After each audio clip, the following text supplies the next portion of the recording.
Last time out, I discussed the long-term trend in electricity and fuel prices. Specifically, I said that the long-term trend in electricity prices would be downwards. But how can that make sense? Since electricity prices feel like they have been increasing and our bills are higher now than 5 years ago, how could they possibly trend downwards again? There's more than one reason why this should be the case, so today I'm going to summarise those reasons, and then you can decide for yourself whether to believe them or not. Hello everyone, I'm Andrew. Thanks for joining me on the electric transition. The long-term trend in electricity prices is important for us to understand. We are currently transitioning away from other energy sources, off petrol, off diesel, off natural gas, moving our demand onto the electricity system. If electricity is the main energy source of the future, then understanding how its price might change in the future matters. If we can understand the trend, then we can make better decisions on using it. There are two main reasons for the reduction in electricity price over the long term. The first is the source of the electricity we consume, and the second is about how it reaches us. Let's start by considering that first one. That's about the source of the energy we need, about the generation of it. We're used to the idea of getting our electricity from fuels by burning something that we need to buy. These days, the market for those fuels is international, and so prices are very volatile, moved by geopolitical events such as tension between countries, tariffs, and even wars. That makes prices high at the moment, of course, and we might expect them to fall again eventually. Even so, we still have to buy them at some price and then use a power plant to burn them and generate electricity. Renewables, on the other hand, do not need fuels. We have to build them, pay that big upfront cost of installing them, but after that they just need a bit of maintenance, a few repairs. As long as they are working, then they can just generate what they can, capture their energy from the environment, and then it's available for us to use. I've already done a video on the cost of renewables in comparison to gas. I'll link to that from the end screen as well as from the description. That's a long video, over 40 minutes, so it takes a bit of patience to get through it. However, in that video I discuss all the costs of renewables, not just building them, but also the additional costs of integrating them into the grid. So have a watch of that video for the detail on those costs. However, no matter what you think of the current costs, what was clear as we worked through that video was that they drop in the future. Renewables are built using long contracts to guarantee the value of their output, a method used to manage the risk for developers. What has been noticeable about the contracted prices is that they have been dropping over time. That's what happens to technologies that benefit from the learning curve, the reduction of purchase costs as we get better at building something. However, at the end of the contracts, those assets become available at their marginal prices. That's simply the cost of keeping them going. Perhaps a bit more maintenance by then, a few more repairs, but importantly, no fuel costs. The contracts are priced to help recoup the cost of building the assets. Once contracts expire, those assets are paid for, and prices of generation really start to drop. Again, if you want to see the details of that, to see the modelling I did and the numbers that it produced, then go and watch or re-watch that previous video linked at the end. The second reason for prices to trend downwards, however, is something that is hidden in our bills, something other than the cost of electricity. Let's have a look at the breakdown of a typical bill, in this instance a bill from the UK, and hopefully what I'm talking about will start to become obvious. In May 2026, a research briefing was added to the UK's House of Commons library, intended to explain that very thing. The briefing is entitled, "What Costs Make Up an Electricity Bill?" This is a detailed explanation of what makes up the cost we pay, based on the cost cap from Q2 2026, last quarter as I make this video. This is pretty up to date, but I wanted to call out that it's not quite up to the minute. This is a couple of months old at this point. This briefing is linked in the video description, by the way, in case you want to have a look at it yourself, as are all of the sources I am using today. What we find on page 6 of the briefing is a chart showing a rough overview of the makeup of our bill. Spend a moment looking at this.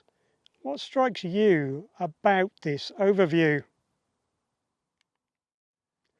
What strikes me is how little of the bill represents the cost of electricity. The electricity stuff is in the wholesale section, and as you can see, it's less than 40% of the whole bill. Have a look at the briefing document if you want to understand exactly why, but for the moment I will simply say this is what it is and move on. On page 17 there's a slightly more detailed breakdown of the bill. It's accidentally cropped in the document, but it's intact on the page hosting the document, so I'm using that version from there. In this version we get not just a percentage, but an amount of money from a typical bill for someone using 2,700 kilowatt hours in a year.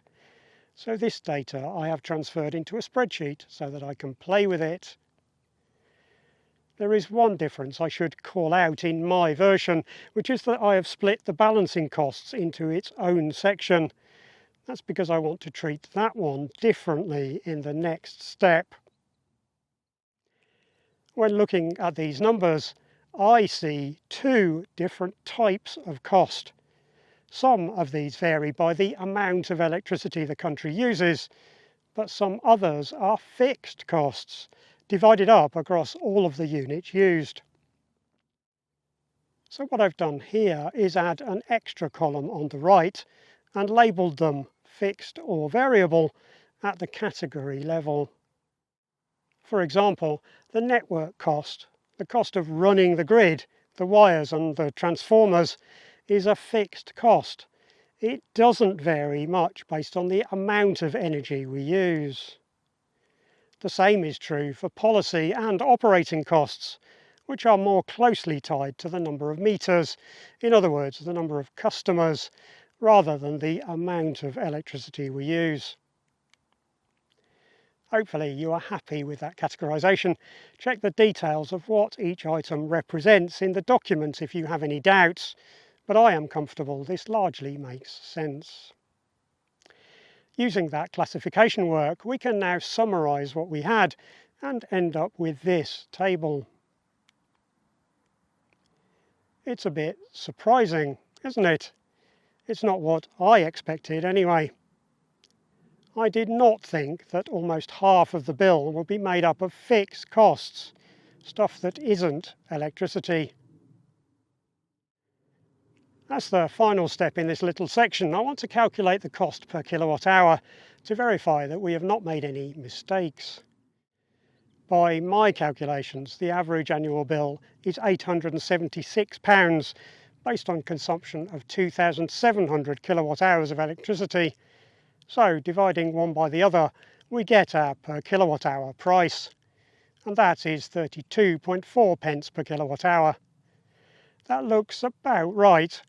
Whilst this is slightly higher than the per kilowatt hour we see on our bills, the total we pay includes a daily standing charge, which is all rolled into this figure of mine. Now that we have our summary, what are we going to do with it? Well, because so much of the bill is made up of fixed costs, something interesting happens when we increase our usage. If, as a country, we were to double our energy consumption, then our bill would include our portion of all of those fixed costs and twice the amount of the variable portion of the bill. That's what this table represents. I've simply doubled the amount associated with the variable cost class and left the fixed section alone. In this scenario, our total bill increases to £1,333 per annum. But if we repeat the calculation on cost per kilowatt hour, if we divide our new bill total, £1,333, by twice the number of kilowatt hours before, 5,400, what we see is that the cost per kilowatt hour would have gone down. It would be just under 25 pence per kilowatt hour rather than the 32 pence per kilowatt hour it is at the moment.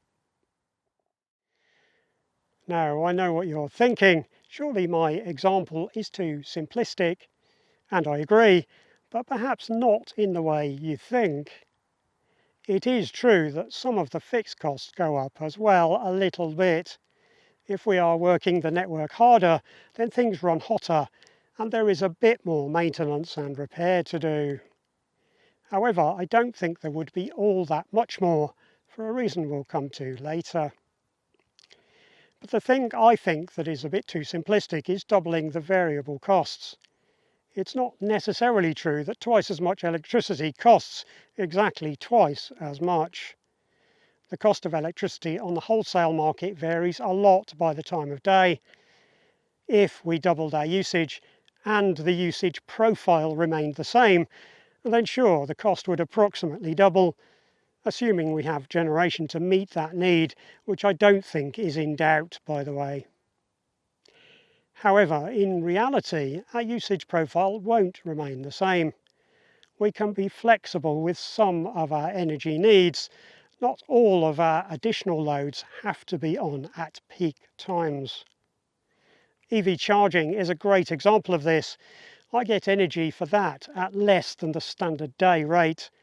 My EV can be charged overnight when usage and therefore the price is lower. So part of the reason why our bills are so high is that the fixed costs of running the system make up such a large proportion of them. But why is that?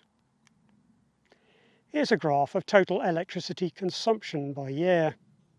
It's not super obvious what is happening at this scale, so let's change the y-axis so we can see it more clearly. That's better. We can now more clearly see the trend. Since about 2005, our total electricity consumption has been trending downwards. That's partially because of a reduction in use by industry, as some of our industrial activity has been lost. However, it is also about a reduction from energy efficiency measures, especially the widespread adoption of low-energy lighting and home appliances. So one of the reasons our bills feel higher these days, that the per kilowatt hour price is higher, is because the fixed costs, those that do not change based on usage, are being divided by a smaller number of units on our bills each year. In contrast, if we as a country were to use more electricity, then that per kilowatt hour price goes down again. Again, I know what you're thinking. It's all well and good saying that, but there is no evidence that the amount of electricity being used will go up. The theory is that we will use more. That's because we will use electricity instead of petrol and diesel for transport, and electricity instead of gas and oil for heating. But that doesn't seem to fit with the data we have seen today. Clearly, on the graph of consumption, we've not seen an uptick. Instead, it's been going downwards, although perhaps it levelled off recently. The only time that it seemed to go up in the last few years was in 2021. In fact, in reality, that was actually an underuse in 2020 caused by the pandemic, followed by a return to the normal downward trend in 2021. The data I'm showing here is from Duke's, the digest of UK energy statistics, which is always a bit behind. It takes time to compile all of the data and make it available to us. This dataset is released annually at the end of July. Our graphs to date have been missing what happened in 2025, so let's add that. There you go. It's small, but there is the inflection point. In 2025, electricity usage went up for the first time in a long time. In fact, there's a dataset that shows this uptick, this inflection, more strongly. Here is a graph I've shown before. This is peak power demand. In the UK, that happens in the winter on a cold and dark evening, but bear in mind that the time of peak usage might be different where you live. This graph is based on a dataset called Electricity since 1920, also available from the government website, and we can see that it has also showed the same trend.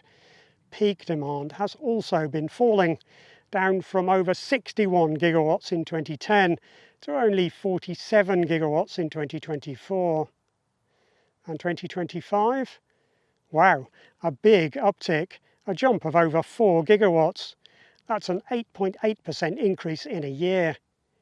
Again, a pretty decent indicator of an inflection point having been reached.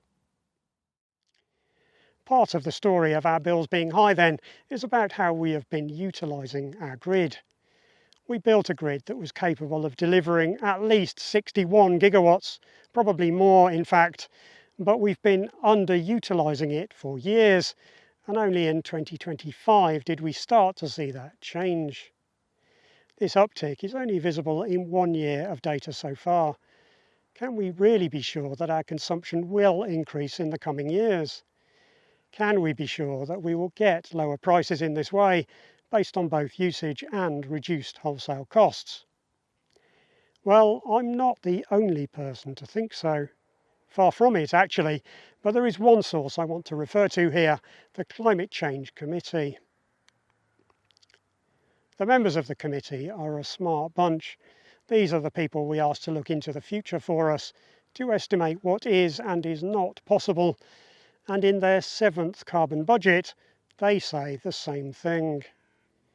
In real terms, in other words, excluding the effects of inflation, they too believe that energy will be cheaper by 2050. Inflation tends to increase both costs and wages, which is why we should sometimes not include it in our calculations. Ignoring it sometimes makes understanding the message easier. Note that the committee are not predicting this will happen quickly. Their assessment is about the long-term trend. This is not something that will happen in the next 4 years, not by 2030. However, it will start to become more apparent in 2031 and 2032 as the earliest of the contracts for difference come to an end, and should be even more obvious by 2036, 10 years from now. So the cost of electricity should fall in the long term. This will be driven by two things. Firstly, the slow reduction of wholesale electricity costs as contracts for difference end, and secondly, by the dilution of the fixed costs of running the grid due to higher overall consumption. This increase in consumption isn't just at an individual household level, of course, but instead about us as a country using more. What I've shown today is that this alone can make quite a difference to our bills, and the reduction in wholesale costs only adds to that downward trend. Well, that's what my modelling shows, but now I'm interested in your thoughts. Do you think my modelling is wrong somehow, or are you convinced about that aspect of the transition? Do you think that wholesale costs will go up for some reason? Do you think that might be caused by the AI boom, for example? And if so, why would that extra usage impact our bills negatively? Let me have your thoughts in the comments section. I look forward to hearing what you have to say about the future cost of electricity over the long term. If you've liked the video, then it is a big help to me if you click the thumbs up button. And I'd love to have you as a subscriber of the channel if you want to see more from me. Subscribing is completely free and helps ensure you know about any future videos I make. Finally, if you'd like to show your support for the channel, then there's a link to my Buy Me a Coffee page in the video description, as well as this QR code on screen to the same location. A drink would be very gratefully received. Thanks.